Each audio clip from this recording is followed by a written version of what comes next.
Pessoal, então sejam todos bem-vindos para mais um Sextou Enem, certo? Hoje a gente vai ter a temática que vai ser a disciplina de filosofia.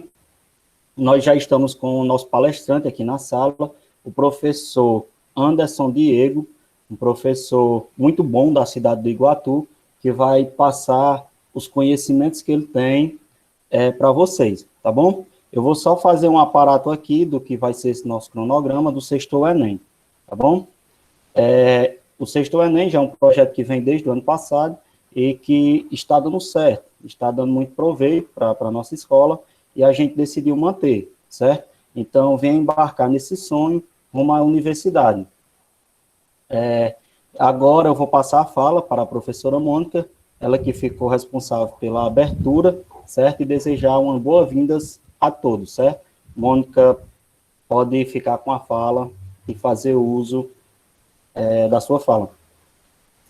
Obrigada, Wesley. Boa tarde a todos, né? Pessoal, sejam bem-vindos, né, a mais um evento da nossa Escola de Grande Valia, né? Muito importante para todos vocês. A grande contribuição que o Sexto Enem, né, tem trazido para vocês, alunos, é muito importante, né? E aí, só justificando aqui a ausência de Pedro e dos demais membros da gestão, né, eles estão em uma reunião com a coordenadora da CRED, então eles não puderam participar. Eu ajudo o Pedro, na verdade, nessa ação, né, e aí a gente quer dar as boas, em nome de Pedro e toda a gestão, dar as boas-vindas ao professor convidado. Tenho certeza que vai engrandecer muito o conhecimento dos nossos alunos, né, e aproveitem, né, tirem suas dúvidas, prestem bastante atenção, com certeza vai ser uma aula muito proveitosa. Bom, então, a gente vai dar continuidade agora, certo? É só fazer a apresentação do professor Anderson. O nome dele se chama professor Anderson Diego.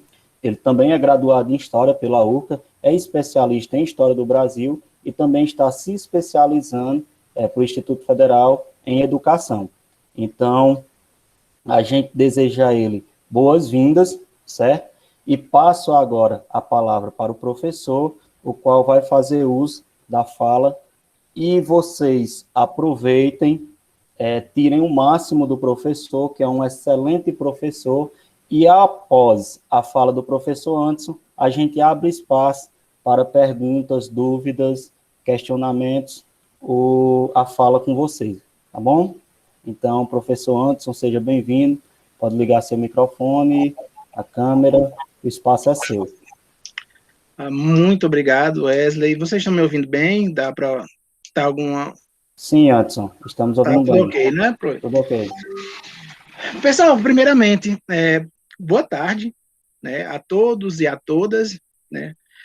E eu queria dizer que eu me sinto muito honrado por estar aqui nessa roda de conversa com vocês, sabe? Queria agradecer também ao professor Wesley, a direção, a coordenação por esse convite.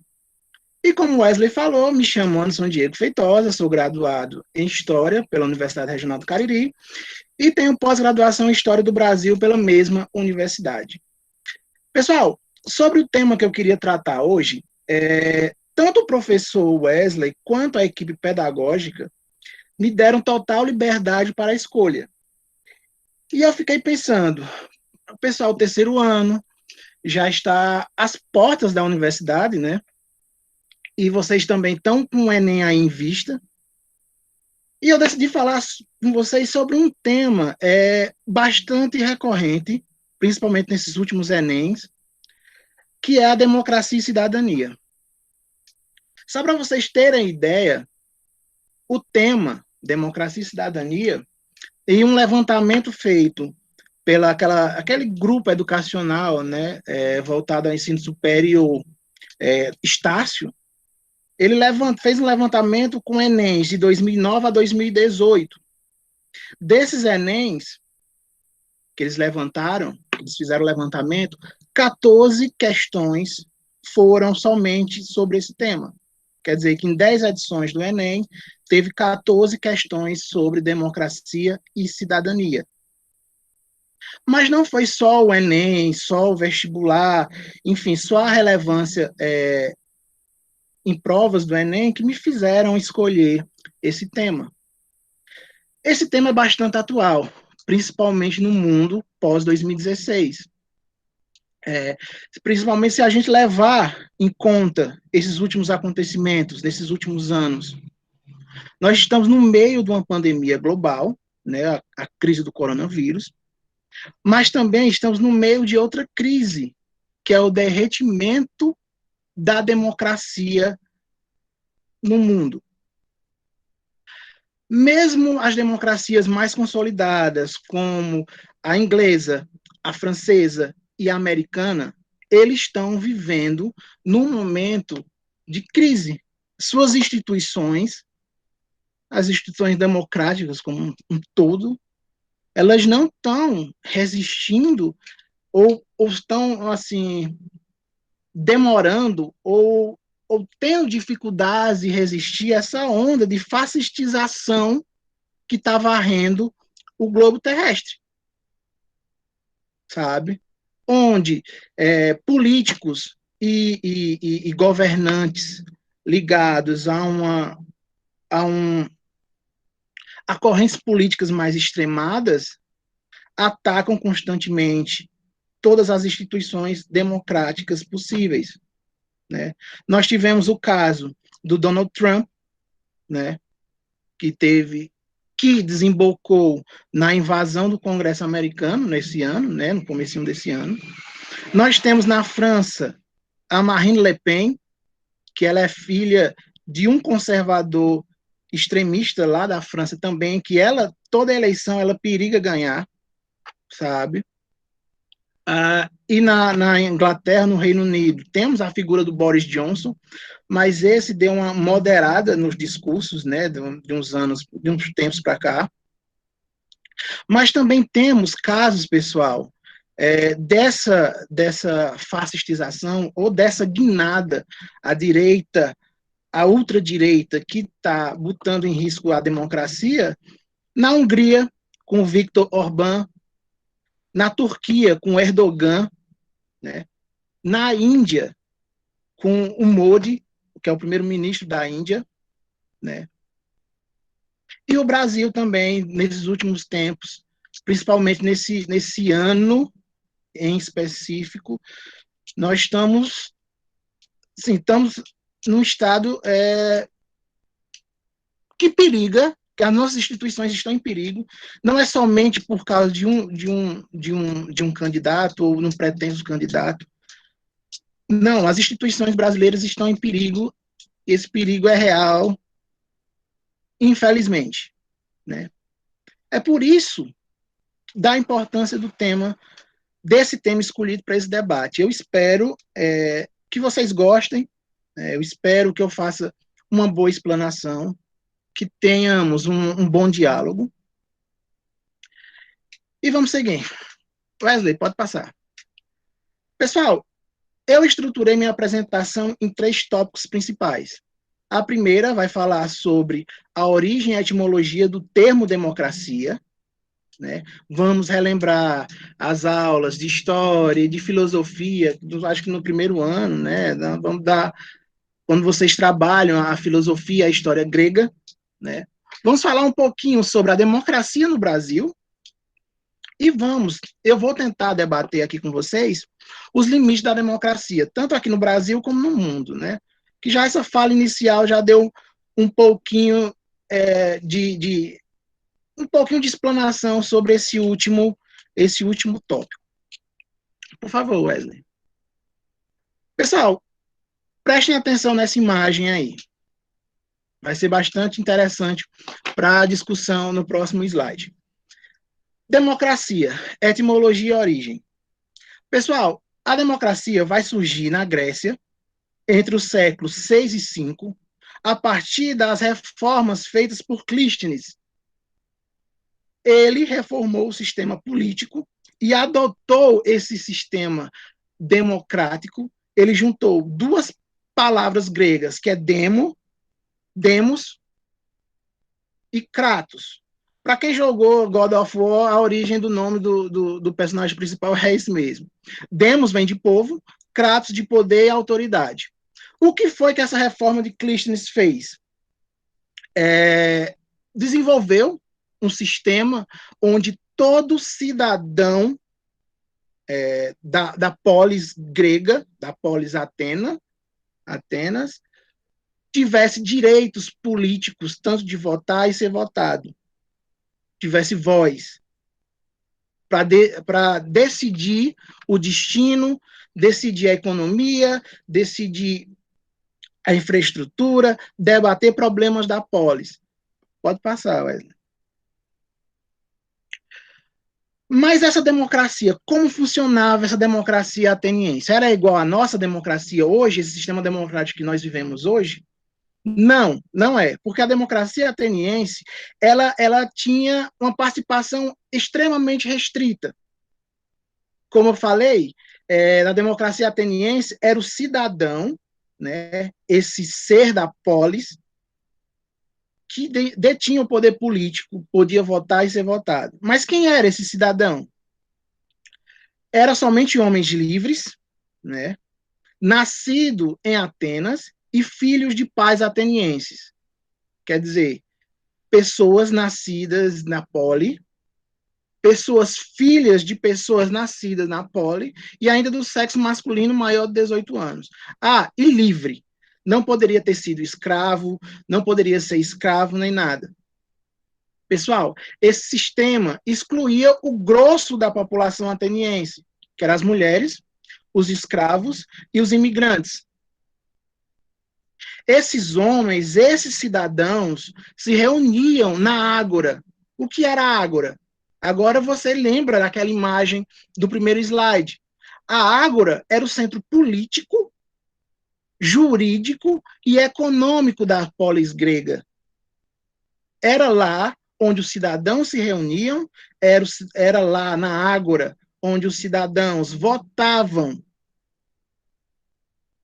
nas questões relacionadas à polis, como benefícios, reformas, guerras. Esse sistema democrático ateniense a gente chama de democracia direta. O que é essa democracia direta? Onde cada cidadão tem o direito de escolher o destino da polis. Por exemplo, o nosso sistema democrático hoje em dia é indireto, porque nós escolhemos os nossos representantes, que os nossos representantes vão nos representar nossos direitos, representar nossa cidade, nosso bairro, nosso estado, enfim, em outras instituições, como a Câmara de Vereadores, a Assembleia Legislativa, a Câmara dos Deputados em Brasília, o Senado e por aí vai. É como se fosse indireta. Nós escolhemos nossos representantes. Na polis grega, a democracia grega era uma democracia direta, onde cada cidadão, lembrando que cidadão era um homem maior de 18 anos, livres, nascidos em Atenas e filhos de pais atenienses. Então, era mais ou menos isso a democracia na Grécia Antiga, em Atenas, né, que é o berço da democracia. Pessoal, durante os séculos, poucos estados, poucas nações adotaram o sistema democrático, como a gente conhece hoje. A adoção só veio mais ou menos entre os séculos XVIII, XIX, e a democracia como um sistema ideal vai ser aceito somente a partir do século XX. Por exemplo, no século XVII, XVIII, foi a partir das revoluções burguesas, como a Revolução Gloriosa, como a Revolução Americana de 1776, a Revolução Francesa de 1799, que colocam o sistema democrático, como a gente conhece, em pauta, que várias nações, logo em seguida, vão adotando aos poucos, né? E no Brasil? Como é que esse sistema democrático, como a democracia chegou por aqui, ou deu as caras por aqui, como foi instaurada, como foi? Aí pode passar, Wesley. Pessoal, A democracia, um sistema democrático propriamente dito aqui no Brasil, só vai ter o pontapé inicial por volta de 1881, com a adoção da Lei Saraiva. Mas o que essa Lei Saraiva falava? O que é que essa Lei Saraiva promulgava? Primeiro, ela promulgava o título de eleitor. O título de eleitor aqui no Brasil foi criado a partir de 1881. Segundo, pessoal, essa Lei Saraiva, ela permitiu a eleição, o voto direto dos cargos eletivos do Império, como senadores, deputados da Assembleia Geral, deputados de província e juízes de paz. Esse juiz de paz é como se fosse um prefeito, ele era um amalgamado de funções num cargo só, era como se fosse o prefeito, o juiz, o delegado numa pessoa só. Até 1881, não era uma votação direta, não era o voto direto que elegia senadores, deputados do Império. Era a eleição indireta. Mas quem podia votar tanto antes de 1881 e depois de 1881? Pessoal, até 1881 era muito em voga a questão do voto censitário. O que seria essa questão? Era que só poderia votar e ser votado se você cumprisse determinadas regras. Por exemplo, você ter uma quantia de dinheiro por ano, receber uma quantia de dinheiro por ano, possuir determinadas quantidades de terra, extensão de terra. Até 1881, pessoas ricas, donas de terra e analfabetos podiam votar. A partir dessa Lei Saraiva de 1881, restringiu ainda mais esse grupo restrito de eleitores. Por quê? Porque manteve o voto censitário, mas também proibiu o voto dos analfabetos, pessoas que não sabiam escrever ou ler e escrever. O que tirou bastante eleitores desse sistema eleitoral aí no Império. Mas e aí? A República mudou alguma coisa? Praticamente não. A única coisa que teve de diferença nos primeiros anos da República, né, com o Império, foi que eles aboliram a questão da necessidade de possuir bens, dinheiro, terras, essas coisas, para se candidatar e votar, né? Mas a instituição do voto, a proibição do voto do analfabeto, das pessoas analfabetas, continuou. Foi justamente nesse período republicano, pessoal, que teve o que nós chamamos de voto de cabresto. Como vocês estão vendo aí na imagem. Vocês sabem, vocês se lembram o que seria o voto de cabresto? Podem participar aí.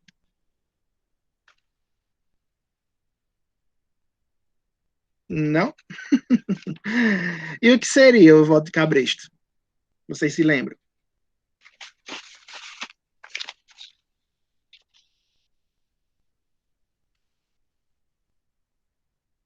Sim, era o voto aberto, né? E também o voto obrigado, né? Os coronéis, as grandes figuras políticas, obrigavam os eleitores a votar nele ou no candidato dele, né? Coagiam, né, esses eleitores, esses alfabetizados, a votar com a ação econômica ou a questão da violência mesmo, a votarem nos candidatos deles, enfim, ou do próprio coronel, para ocupar cargos públicos, né? Que é a política dos coronéis, o voto de cabresto, enfim. Esse estado de coisas, pessoal, vai durar mais ou menos até 1930. Vocês lembram o que aconteceu em 1930? Sim, aquela revolução de Getúlio Vargas, né? Onde Getúlio Vargas, justamente, Vargas ao poder, onde Getúlio, justamente, o golpe de 30, onde, através de um golpe de Estado, Getúlio Vargas assumiu o poder no Brasil. E logo, nos primeiros anos, houve uma significativa mudança. Pode passar, Wesley. Umas significativas mudanças significativas na democracia brasileira. Como eu bem destaquei aí no slide, pessoal, de 1930 a 1985, o Brasil não teve muitas mudanças assim na democracia no Brasil, de peso. Teve alguns momentos democráticos, mas o Brasil começou com a ditadura de Vargas de 1930, que vai durar até 1945. Teve um breve período republicano, que vai de 45 a 64. 64 a 85 já vai outro momento ditatorial, que vai durar 21 anos, que é a ditadura civil-militar brasileira. Nesse período, de 1930 a 1985, ocorreram poucas mudanças significativas para aumentar a participação popular, para aumentar o significado de ser cidadão no Brasil, de ser cidadão, de viver numa democracia plena. Mas alguns foram interessantes e marcantes, como, por exemplo, pessoal, 1932. 1932 foi liberado o voto feminino, que até então era só homem alfabetizado. A partir de 32, com a promulgação do voto feminino, as mulheres puderam votar, mas com limitações. Elas só poderiam votar se fossem casadas e se tivesse autorização do marido. Caso não fossem casadas, fossem viúvas, aí elas tinham, a mulher, para votar, teria que comprovar que ela podia se sustentar sozinha. Esse estado de coisas vai perdurar até 1934, quando é definitivamente liberado o voto feminino no Brasil. Mas lembre-se, pessoal, foi liberado o voto feminino, mas igual masculino, a mulher tinha que ser alfabetizada. Os analfabetos continuavam de fora da democracia brasileira. Eles não tinham voto, não podiam escolher os representantes, não tinham voz, por assim dizer. Pessoal, outro momento marcante da democracia brasileira ocorreu nos anos 60, principalmente durante aquele período que o João Goulart foi presidente do Brasil, né? Como um historiador, um crítico literário fala, o Robert Schwartz, na década de 70, 60, o Brasil estava irreconhecivelmente inteligente. Mas por que o Brasil estava irreconhecivelmente inteligente? Por quê, pessoal? Porque existia um espírito democrático muito grande na sociedade brasileira nesse período. Organizações de trabalhadores rurais e urbanos se uniam para defender políticas que contemplassem essas classes até então renegadas a segundo plano, como as políticas de base, a reforma de base, a reforma agrária, trabalhadores juntos, em assembleias, enfim, querendo construir e decidir o destino da nação, por assim dizer. E não só nessa questão política, social, que o Brasil estava irreconhecivelmente inteligente, mas também na música, nas artes, sabe? Tinha um sentimento popular também nessas outras áreas, essa questão de dar voz, vez e voz ao povo. Então, por isso que esse período, o Robert Schwartz fala que estava irreconhecivelmente inteligente. E mais uma vez, quando houve esse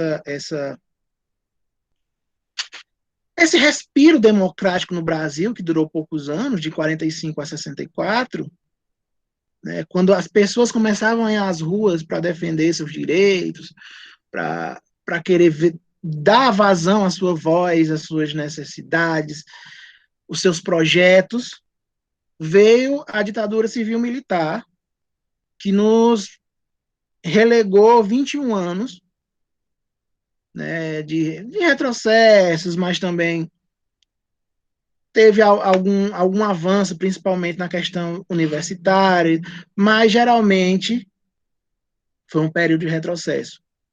Pessoal, outro ponto a se destacar no processo, podemos destacar no processo democrático brasileiro, é 1985, é o ano de 1985. O que aconteceu em 1985? Foi finalmente permitido o voto das pessoas analfabetas. 104 anos depois da Lei Saraiva, o grosso da população brasileira agora poderia votar. Não era mais um sistema exclusivo para os alfabetizados. A população, de fato, agora, já no final da ditadura, praticamente, 1985, poderia votar nos seus representantes, prefeitos, governadores, deputados. Presidente não, porque aí teve a eleição indireta ainda. Não foi a vez de votar para presidente ainda. Mas pessoas que foram, a maioria da população brasileira, que foi alijada do sistema democrático, puderam, ou reconquistaram o direito de votar. Né? Pode passar, ué. Pronto, pessoal. 1988. 1988 foi o ano da promulgação da Constituição Federal no Brasil. Ela recebeu o nome de Constituição Cidadã. Mas por que ela recebeu esse nome de Constituição Cidadã? Primeiro, porque a democracia voltou e os direitos à cidadania são restaurados e ampliados. Ampliados por quê? Porque a partir da Constituição de 1988 vão garantir uma série de direitos à população, principalmente direito a se expressar politicamente, direito a demandar, sabe? E é considerada Constituição cidadã também porque foi na Constituição de 88 que o povo participou, foi consultado no processo de escrita da Constituição. E várias demandas foram ouvidas e foram declaradas como direito. Por exemplo, o SUS. O SUS, o Sistema Único de Saúde, que nós estamos vendo aí nos vacinando, enfim, nos hospitais públicos, enfim, o Sistema Único de Saúde foi uma demanda da população. A Constituição de 88 garantiu espaço, garantiu vozes para grupos minoritários e marginalizados, que antes não tinham espaço, como o movimento negro, o movimento LGBT, o movimento de trabalhadores, como sem terra, sem teto. A Constituição deu voz a essas pessoas, garantiu direitos a essas pessoas. Essas pessoas foram ouvidas na escrita da Constituição. Por isso que ela é tão importante. Por isso que ela recebe o nome de Constituição Cidadã. Tá ok?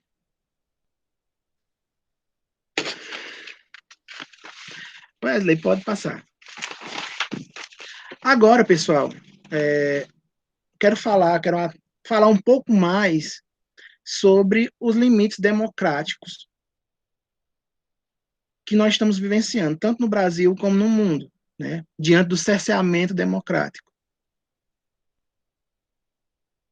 Se a Constituição, vamos falar primeiro do Brasil para depois aumentar nosso escopo dessa nossa discussão, que eu espero que esteja sendo útil. Eu queria que vocês também dessem algum retorno, se estão entendendo, estão legal, tá? Enfim, eu espero o feedback de vocês. Mas vamos lá. Ô, Anderson, Oi. os meninos não estão participando tanto assim, porque após tua fala, a gente vai abrir um espaço para pergunta, afirmações, algo do tipo. Tá bom. Tá certo. Vamos lá. Vamos chegar a esse ponto que é o que nós estamos vivendo nesses últimos tempos, né? Que a democracia está no limite, o Brasil e o mundo diante do cerceamento democrático. Vamos começar pelo Brasil. Pessoal, se a Constituição de 88 garantia uma série de direitos, tanto direito político, como direito social, como direito econômico, nós estamos vendo, desde 2016, uma retração desses direitos adquiridos e estamos vivenciando a perda de espaços democráticos e de cidadania. Sabe? Não começou somente nesse governo atual, já vem desde 2016 e parece que é uma tendência mundial. Espaços de participação popular estão cada vez mais diminutos. A retração de direitos, como direitos adquiridos, como saúde, educação de qualidade, universidade. Nós estamos vendo uma retração desses direitos, seja por parte do governo, da ineficácia, de corrupção, ou pelo simples fato de não quererem mais ouvir a população. Né? Ataques às instituições democráticas e seus agentes diariamente, principalmente nesses últimos tempos, onde políticos, partidários desses políticos,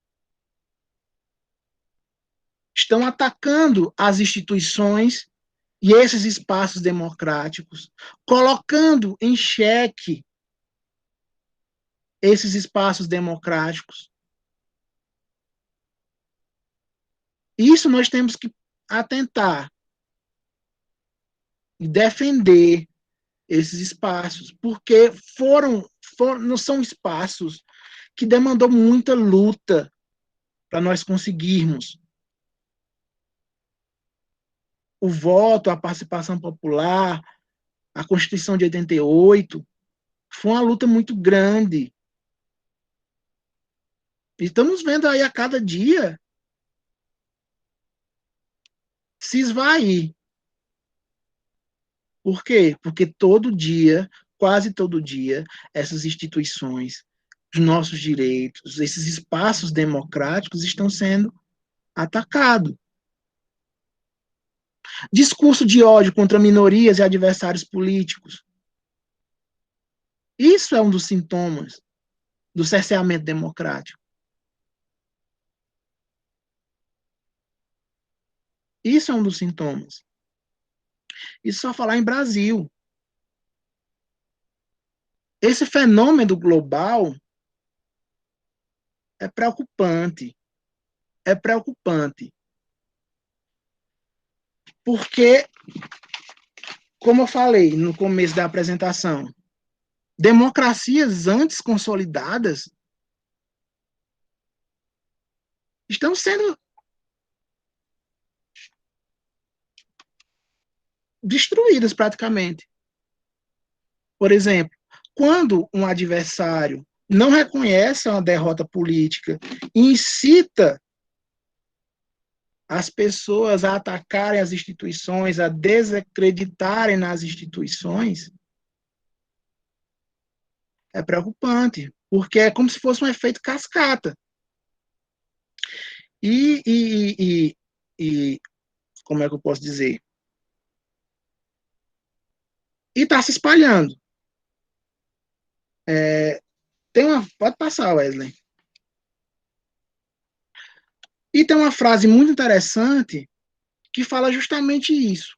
Vocês conhecerem, vocês debaterem, vocês conversarem sobre a democracia é uma porta de entrada para o fortalecimento. Olha só, a condição do fortalecimento da democracia depende da politização das pessoas, para que estejam atentos aos acontecimentos do seu tempo e possam se tornar mais participantes e conscientes da vida pública.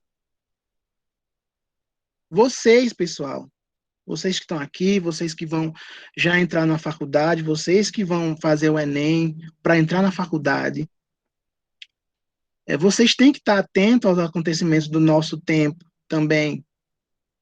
Porque a democracia só é democracia se vocês se tornarem participantes e conscientes da vida pública. O que acontece ali, ou em Brasília, ou em Fortaleza, não é fenômeno só local, não vai atingir somente eles.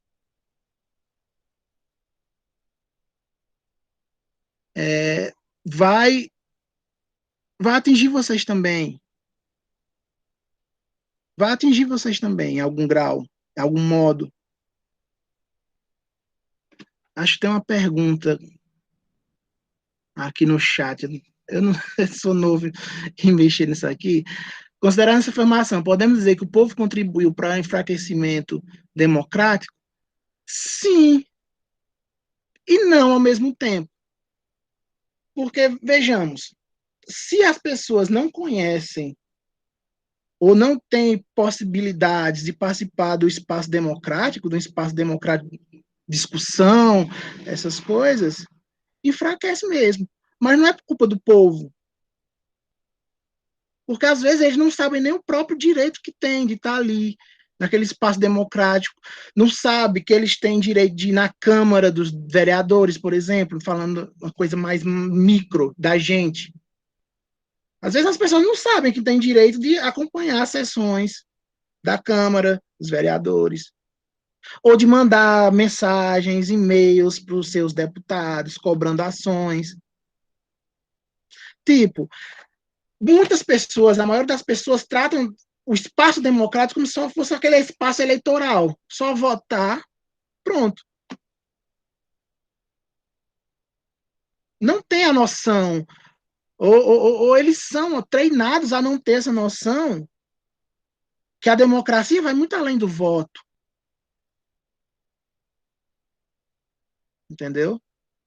Então, sim e não. Assim, né, pode parecer meio doido, mas, assim, o povo contribui, mas às vezes porque não sabe que pode participar desse espaço democrático. Ainda pensa que democracia é só essa democracia eleitoral, só votar e 4 anos depois votar.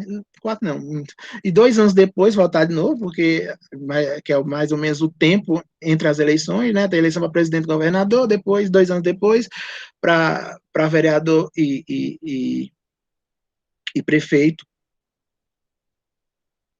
Como se a democracia fosse só essa democracia eleitoral, mas não é. A gente vota nas pessoas que são para nos representar. Então, para nos representar, eles têm que ouvir nossas demandas. Nós temos que participar dos espaços democráticos, como assembleias, reuniões.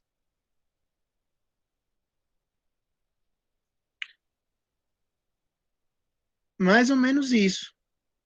Pode passar, Wesley.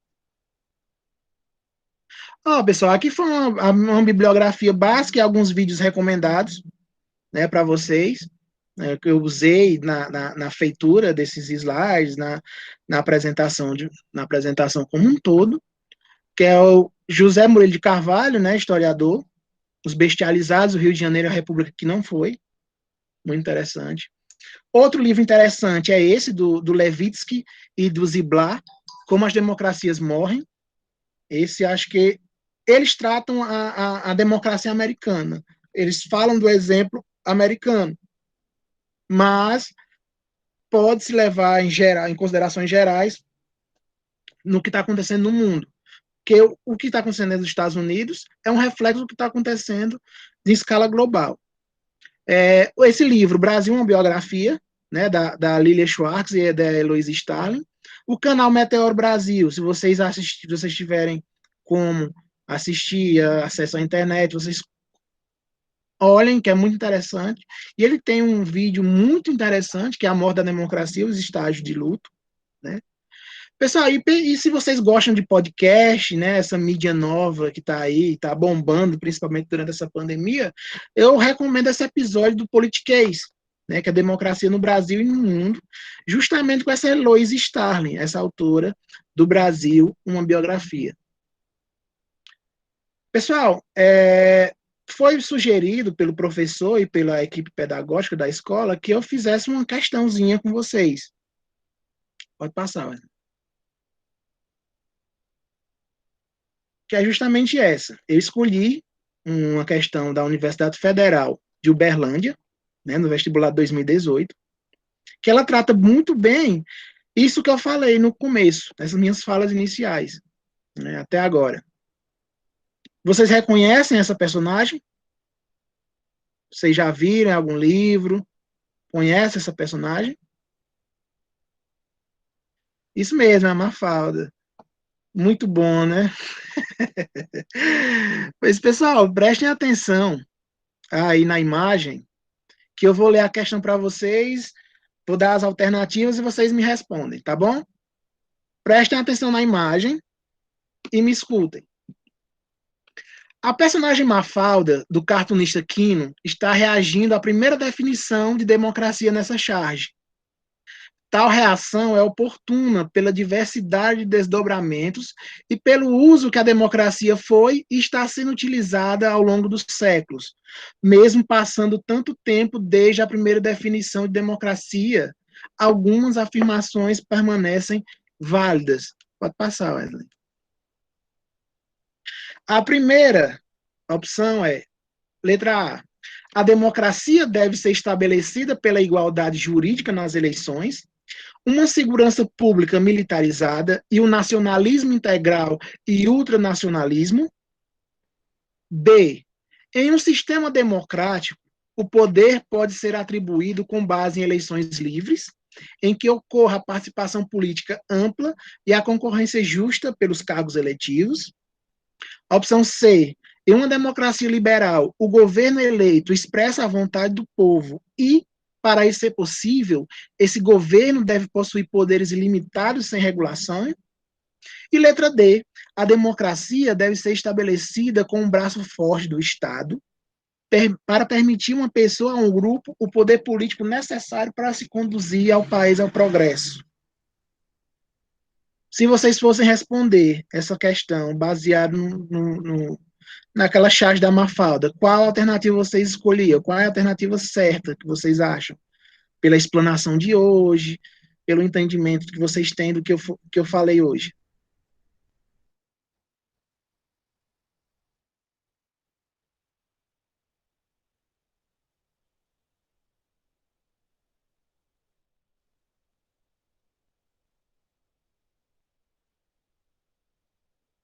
Isso mesmo, pessoal, é a letra B mesmo. Mas por que as outras opções estão erradas? Vamos lá, vamos tentar falar um pouquinho mais sobre as outras questões que estão erradas. Letra A democracia deve ser estabelecida pela igualdade jurídica nas eleições. Sim. Uma segurança pública militarizada e nacionalismo integral ou ultranacionalismo. Pessoal, até essa parte, igualdade jurídica nas eleições, está certo. Mas uma segurança pública militarizada, nacionalismo integral ou ultranacionalismo, é o que Hannah Arendt, né, aquela socióloga, vai falar de totalitarismo.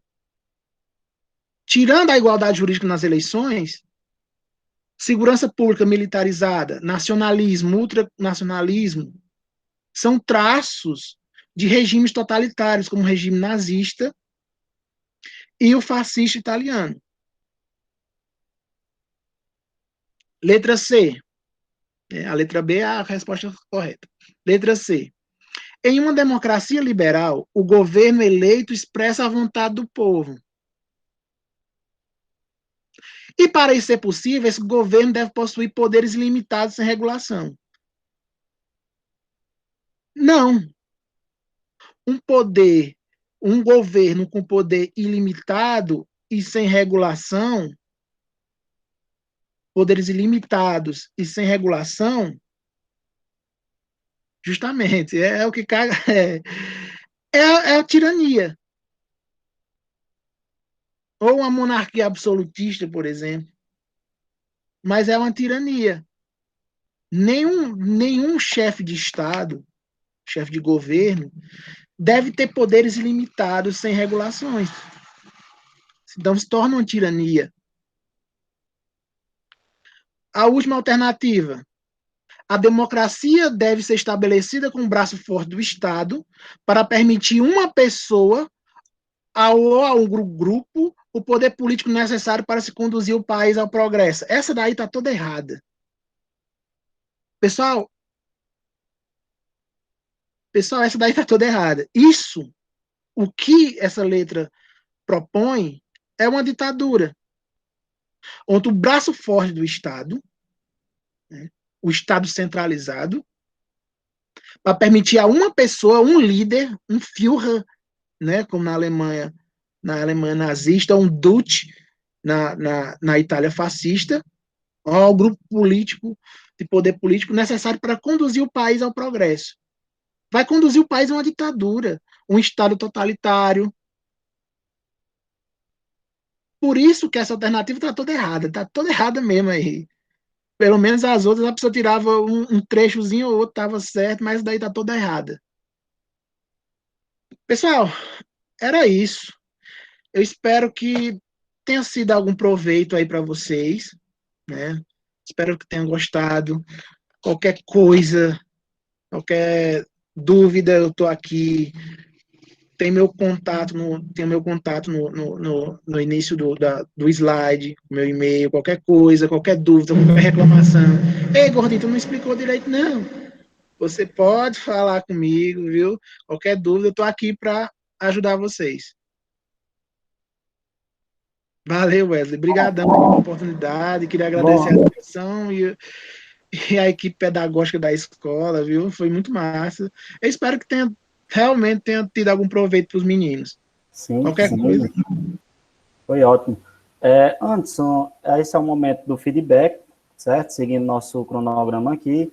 Aí a gente vai abrir esse espaço para, se os meninos tiverem alguma dúvida, podem ligar o microfone ou até mesmo fazer a pergunta no chat. Eu gostaria só de ler uma afirmação, caso você queira comentar, certo? Que é uma afirmação feita pela professora Isabel, que fez aqui no chat, quando você falava sobre esses perigos eminentes das instituições democráticas, ela fez uma seguinte afirmação. Essas instituições estão sendo postas à prova, certo? Caso você queira comentar essa afirmação, ela já fez uma pergunta aqui no grupo que você respondeu, certo? E a gente abre esse espaço agora para fazerem perguntas, tá bom? A gente vai deixar esse espaço livre. Pronto, respondendo à professora, sim, elas estão sendo colocadas à prova, né? Que uma das características, assim, desses governos, quando querem ser autoritários, quando querem matar a democracia, né? Parafraseando o título lá do livro, eles querem desgastar cada vez mais essas instituições, colocando questões que não deviam nem estar ali. Por exemplo, a questão do voto impresso,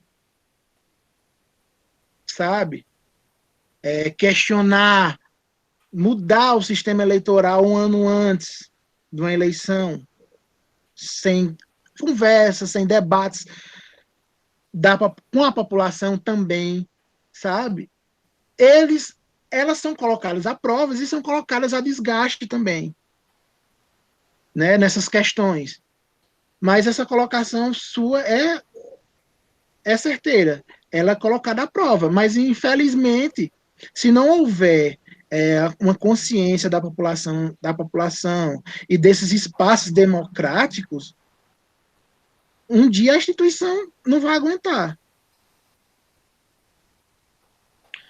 Tem uma pergunta aqui. Pronto, Wesley, tu vai fazer? Isso, tem duas novas perguntas, Anderson.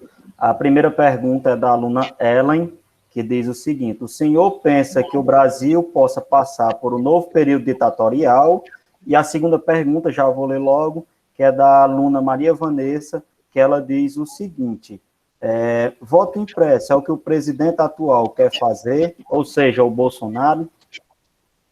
Pronto. A questão de pensar que o Brasil possa passar por um novo período ditatorial. Até agora, mesmo com nossa democracia frágil, né, não estou acreditando tanto que a gente possa voltar a um período ditatorial, mas assim, mas o problema é que tá tão assim, a gente tá tão perdido, né, que eu não descarto, mas também não acredito.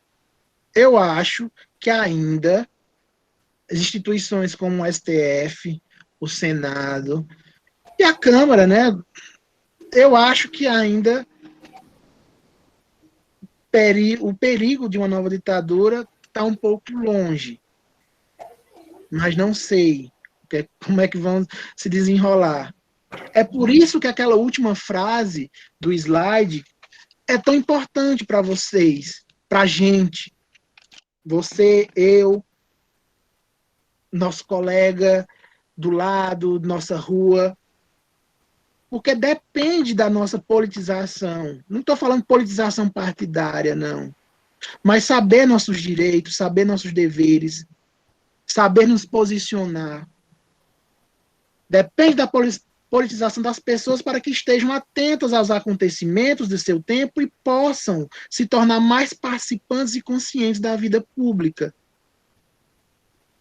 Por isso que depende também da gente, não só das instituições, porque sozinhas as instituições não vão... Uma hora vai ceder. Por isso que a gente precisa de uma politização. Não estou dizendo politização partidária, partido A, B, C, não. Mas nós nos tornarmos seres políticos, de fato. Não representar a nossa ser político só na eleição, no voto. Mas, de fato, a gente participar, defender as instituições. Por aí vai. O voto impresso é o que o presidente atual quer fazer? Ou seja, Bolsonaro? Sim, é uma das campanhas dele atualmente, essa questão do voto impresso auditável, né? Que ele criou essa questão do auditável, né? Como se o voto da urna eletrônica não fosse auditável. Eu sou mesário. Acho que eu sou mesário desde os meus 18, enfim, há muito tempo atrás. Eu sou mesário. E os votos da urna são auditáveis. Eu, como trabalhador ocasional da Justiça Eleitoral, eu sei que os votos das urnas são auditáveis. Mas o atual presidente levantou essa bandeira para deslegitimar tanto a Justiça Eleitoral, a mesma Justiça Eleitoral, o mesmo método eleitoral que o elege há mais de 20 anos como deputado estadual, federal, e que elegeu ele presidente, ele está tentando deslegitimar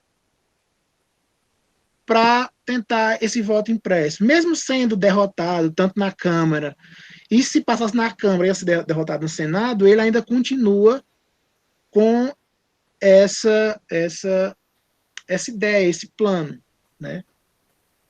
Porque uma das questões, quando querem matar a democracia, mais uma vez utilizando o título do livro, é justamente a negação da legitimidade dos processos políticos. Ele nega a legitimidade. Ele quer deslegitimar tanto o tribunal, né, como o processo de eleição na urna eletrônica. Essa é uma das características de quem quer matar uma democracia.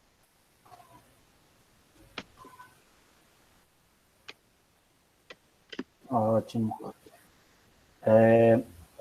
Muito obrigado, Anderson, por ter aceitado nosso convite. Os Eu meninos agradeço eu, foi não muito têm mais, bom. os meninos não têm mais perguntas até agora no momento no chat aqui, então gostaria de agradecer, certo? Eu vou passar a fala agora para a representante de professores, a professora Catiane, e gostaria de convidar você para ficar com a gente até na nossa foto oficial, tá bom? Catiane, a fala é com você. Pronto, boa tarde, né, a todos, né, os nossos alunos que estão presentes nessa aula. Gostaria de agradecer, né, professor Anderson, né, por você ter participado, ter aceitado o nosso convite, né, então faço esse agradecimento em nome de todos os professores da área de Ciências Humanas. Todos não puderam participar, porque alguns estão em suas devidas aulas, né, hoje é a semana de aulas pelo Meet, mas os que puderam, né, também participar, estamos aqui presentes e agradecendo você por essa aula, tá certo? Também gostaríamos de agradecer a professora Mônica, né? Ela não é da nossa área, mas está aí gravando a nossa aula. Muito obrigada e a porta da escola José Corrêa aqui no município de Várzea Alegre está sempre aberta para você. Quem agradece sou eu pela oportunidade, viu? Muito obrigado. Bom, gente, a gente vai dar só continuidade aqui. Seguindo nosso cronograma aqui, tem os próximos encontros dos aulões, certo? Para não ler cada um, eu irei ler o nosso próximo aulão de Ciências Humanas, que está programado para o dia 5/11, certo? Dia 5 de novembro, com Geografia e Sociologia com a professora Janaína, tá bom? Agora chegou o nosso momento de registrar, certo? Que vai ser a foto oficial do nosso aulão.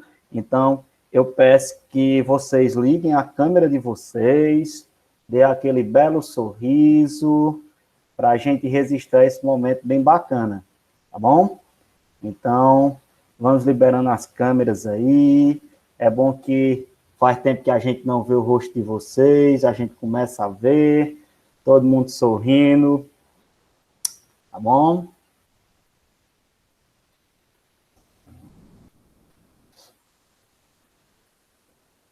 Pessoal, no 3, tá bom? 1, 2, 3. Espera aí só um momento. 1, 2, 3.